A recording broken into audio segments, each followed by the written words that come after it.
Bon, eh bien monsieur, nous avons bien lu vos références. Votre CV et vos expériences passées sont très impressionnants.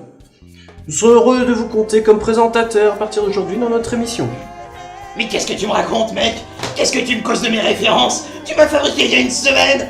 Bah, c'est pour faire genre entretien d'embauche.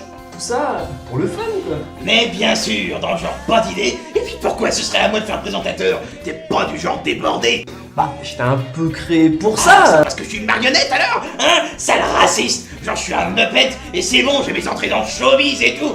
Vous me dégoûtez. Laisse béton, je me barre. Il n'y a pas de neige, je rentre à ma maison. Mais c'est ici ta maison. Et ça c'est le placard.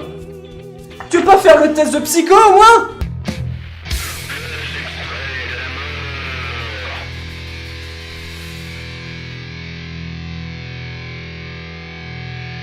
Salut, c'est Orlode. Et aujourd'hui, pour ces extraits de la mort, on a un preneur de son. Pour ceux qui n'ont pas eu le privilège de voir le premier épisode des extraits de la mort, nous allons passer en revue 2 extraits mortels, fruits du délire ou de l'incompétence de créatifs du 7ème art. Alors, prêt pour du motocross dans un cinéma ou alors un Casimir Alien? Non? Tant pis. Demons ou Demoni, film italien sorti en 1985 et réalisé par Lamberto Bava. Aujourd'hui, on commence en bouffant italien.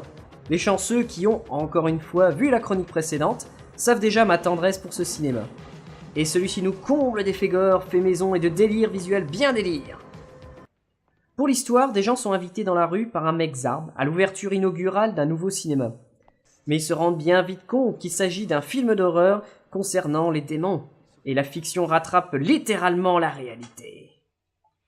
Le concept fonctionne comme un film de contaminé, où chaque personne mordue ou griffée sera atteinte par la malédiction pour se changer en créature moche et agriffues, avide de chair humaine. Bref, on en est au climax final.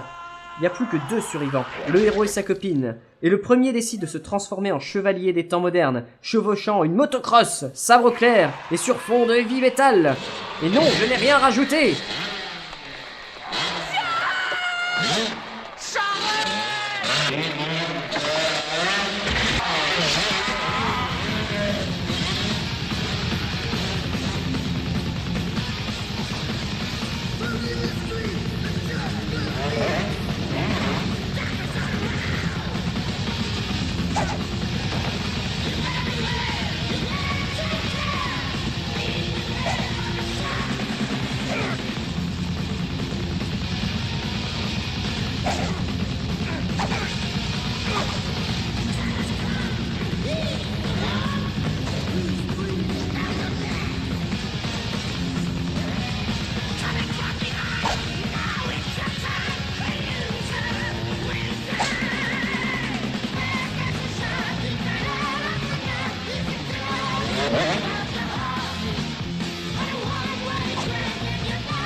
Voilà, je vous mets pas tout.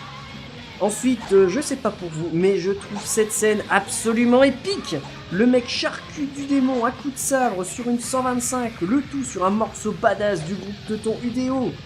Bah, cela dit, les lumières sont telles qu'on se croit devenu daltonien, et la manière complètement crétine dont la fille mange la moquette du ciné laisse un peu perplexe. Hein.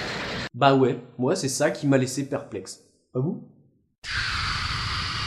Salut! Moi c'est Jim. Bah ouais, finalement, j'ai accepté. C'est peinard, la bière est bonne, la maîtresse de maison l'est pas moins. Pardon. Alors c'est parti pour la suite.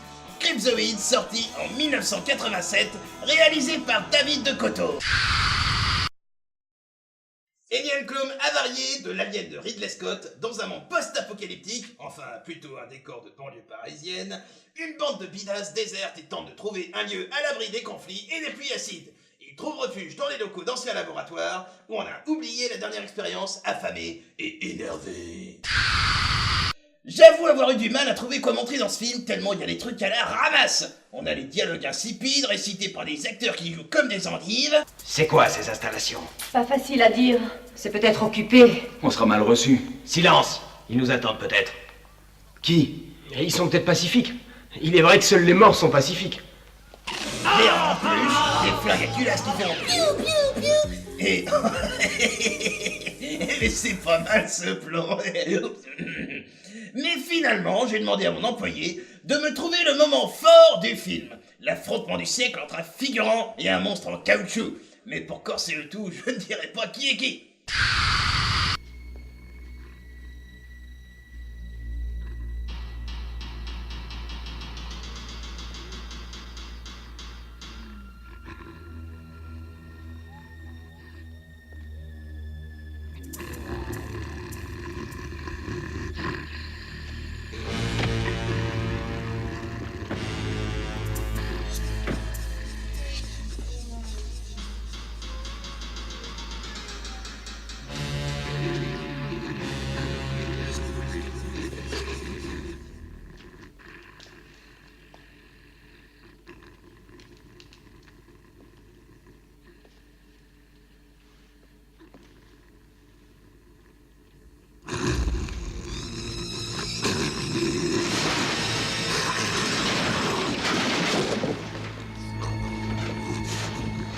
Visiblement, le monstre semble souffrir d'arthrose avancée, vu qu'il ne peut pas se saisir de sa victime avec les griffes et qu'il se dandine plus raide que moi le matin.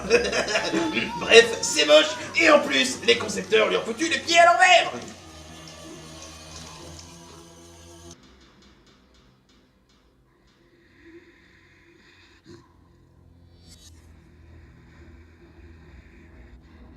Eh bien attends, c'est Superman en fait, ils volent.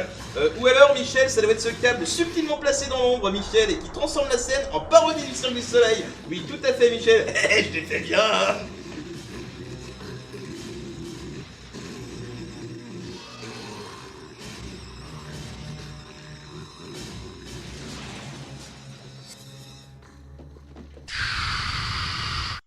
Et voilà, c'est la fin de ce deuxième épisode des Extraits de la mort. J'espère que vous avez eu beaucoup de plaisir à le voir, et on se retrouve, je sais pas encore quand, pour d'autres extraits complètement pourris. Et en attendant, je laisse le mot de la fin à Shoda Boy. Roquette!